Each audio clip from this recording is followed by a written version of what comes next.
Seguimos en Política, Producción y Trabajo y con dos invitados creo que necesarios en este momento en el que es, como le decía, el momento de tal vez de tomarse un respiro y reflexionar en medio de la coyuntura, porque hemos tenido un paro supuestamente nacional que intentaba convertirse o intenta convertirse o intentó convertirse en una herramienta de oposición política al gobierno nacional.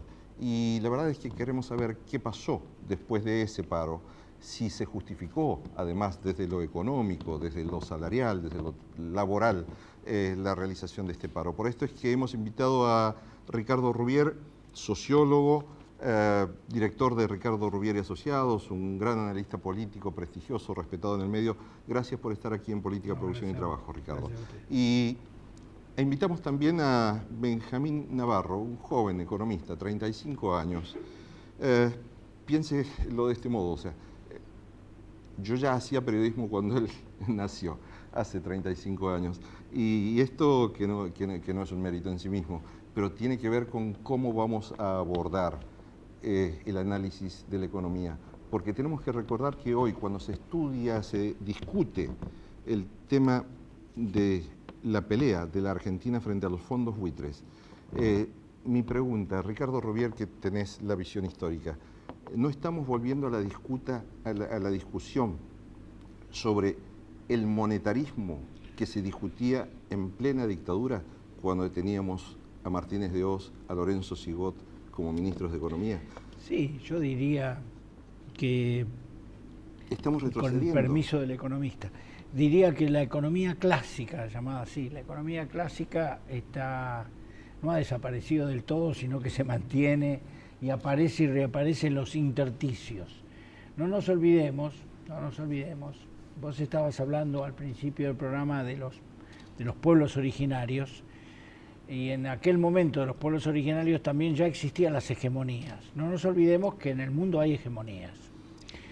En el mundo existen las hegemonías. Por ejemplo, el capitalismo es una hegemonía. Nuestro país navega y trata de navegar en estos años tratando de construir el barco más grande y no estar sometido como un chinchorro al mar de las hegemonías puesto por otros. Trata de, siendo un proceso reformista como el que estamos viviendo, justamente dentro de ese proceso reformista tratar de resistir esta presión que tienen las hegemonías, entre los cuales está desde el pensamiento, desde la ciencia, lo que vos llamaste el monetarismo o la economía clásica, destinada a aplicar sus recetas dentro del marco en el cual, digamos, hay que respetar, hay que considerar especialmente la tasa de ganancia de las grandes empresas del capitalismo. Esto es lo que está en discusión hoy en la Argentina. La tasa de ganancia de la economía argentina. Lo que está en debate es la tasa de ganancia, porque siempre ha sido el debate así de que el capitalismo es capitalismo. Lo que está en debate es la tasa de ganancia. Lo que está en debate hoy en la Argentina es quién tiene que hacerse cargo, en mayor o menor medida, respecto a una situación de depresión comercial mundial, como existe, una depresión económica general, de la cual nosotros somos parte, porque estamos en ese mar de las hegemonías, no estamos en otro mundo, estamos en este mundo. Y en ese sentido, la discusión y el debate, ya que el programa tiene que ver con eso, con producción, con trabajo y demás, tiene que ver con eso. Tiene que ver con que desde la visión clásica, desde la visión capitalista, yo diría de la propia naturaleza del capitalismo, está que la situación la paguen los trabajadores. Y desde la posición reformista, progresista, como se le quiera llamar, popular, nacional y popular, está en que el capitalismo se haga cargo, ¿no? Ya que ha ganado tanto, usando una expresión de la presidenta, que ha ganado con pala, la ha levantado con pala, dice la presidenta, ya que la ha levantado con pala, bueno, ahora llegó el momento de poner. Y el problema es, la discusión es esa, es la tasa de ganancia. Benjamín Navarro, sos integrante del Grupo de Estudios de Economía Nacional y Popular. ¿Estás alineado de algún modo con el kirchnerismo, con el gobierno nacional, en tu pensamiento económico? Sí, compartimos las políticas económicas que se han llevado adelante en los últimos años y de alguna manera compartimos también, como recién se mencionaba, estas tendencias, estos lineamientos que son de alguna manera históricos en la economía o en nuestra historia económica del desarrollo de una sociedad más justa, una distribución del ingreso y para eso, digamos, tratar de alcanzar un avance de la estructura productiva nacional, digamos, ¿no? Tratar de llevar adelante un proceso de crecimiento del sector industrial. Me parece que esos son los mecanismos. Ahora digo, es no menor el tema de tratar de llevar adelante un proceso de desarrollo de la industria nacional, un proceso de reindustrialización, pero siempre teniendo en cuenta el tema social y distributivo. Aquí estamos hablando de discusión de la tasa de ganancia. En este programa afortunadamente lo planteamos siempre porque parece que nadie se anima a sincerarse sobre el fondo de la discusión económica, que no es política, es exclusivamente económica y está centrada sobre la tasa de ganancia de la economía argentina. Pero esto significa, Benjamín, de acuerdo a tu capacidad de análisis, que estamos viviendo un retroceso en la inteligencia del capitalismo como sistema social. Mira, en este caso en Argentina, estamos volviendo al capitalismo salvaje de Hobbes en lugar de ir a un capitalismo inteligente con sensibilidad social. Mira, sin duda, muy bien hacia dónde vamos no lo tengo claro y en general creo que los economistas se equivocan permanentemente a la hora de pensar o fijar alguna cuestión en el futuro. Me parece que no estamos tan capacitados, no sé quién lo está, pero al menos los economistas no lo estamos. Lo que sí está claro que hoy el capitalismo está en una situación bastante compleja a nivel mundial. Últimamente algunos especialistas o también algunos representantes de sectores políticos tratan de minimizar frente a la situación económica nacional el contexto internacional. Y si uno mira, digo, esto es lo interesante, que uno puede tomar como referencia analistas internacionales, puede leer los diarios más importantes, The Economist, Financial Times, el Washington Post, cualquiera de esos diarios, uno lee las editoriales de los técnicos más importantes y lo que se ve claramente que la mayoría de la evolución de los países desarrollados está en un proceso negativo. Hace poco el FMI sacó sus nuevos pronósticos de crecimiento de la economía mundial y lo que se ve claramente es que la mayoría de los países desarrollados está cayendo su tasa de crecimiento económico. Te voy a pedir que me ayudes a que el televidente nuestro entienda qué significa que se está discutiendo la tasa de ganancia. Okay. Porque tenemos que decir cuál es el nivel de la tasa de ganancia que existe en la economía argentina. ¿Es racional? ¿Es exagerada? ¿Cuál es la tasa de ganancia promedio en el mundo donde la economía está en equilibrio casi siempre? ¿En qué situación estamos? Mira, no hay, está buena la pregunta porque no hay una tasa de ganancia que uno podría decir de equilibrio, sí, única. Hay diferentes tasas. La tasa de ganancia no es como la fiebre que cuando te dicen pasás de 37 grados y estás enfermo. No, depende mucho de los sectores.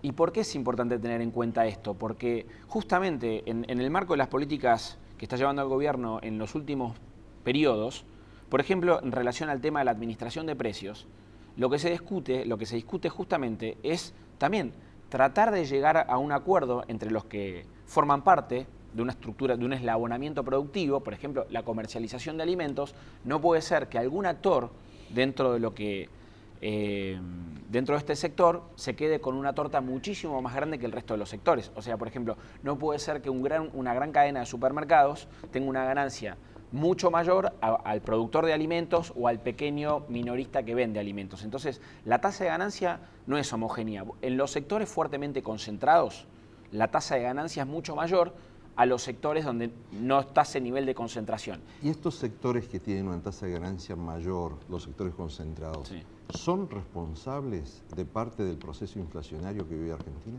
Y tienen influencia, sin duda que tienen influencia, porque básicamente, por ejemplo, vamos a seguir sobre el mismo ejemplo. Cuando uno analiza el comportamiento de las grandes cadenas que comercializan alimentos, ¿no? Los supermercados, los grandes supermercados, básicamente están comercializando productos que son de primera necesidad. Entonces, esos productos que forman parte de la canasta básica, después básicamente influyen el precio de esos productos en lo que nosotros denominamos puja distributiva. ¿Qué quiere decir la puja distributiva? Quiere decir que si, por ejemplo, yo soy un trabajador, un asalariado, y aumentan los productos básicos, los que no puedo dejar de consumir, yo lo que voy a buscar es después tratar de compensar esa pérdida. Si yo lo que como sale más caro, voy a tratar de que después mi salario aumente compensando el aumento de precio.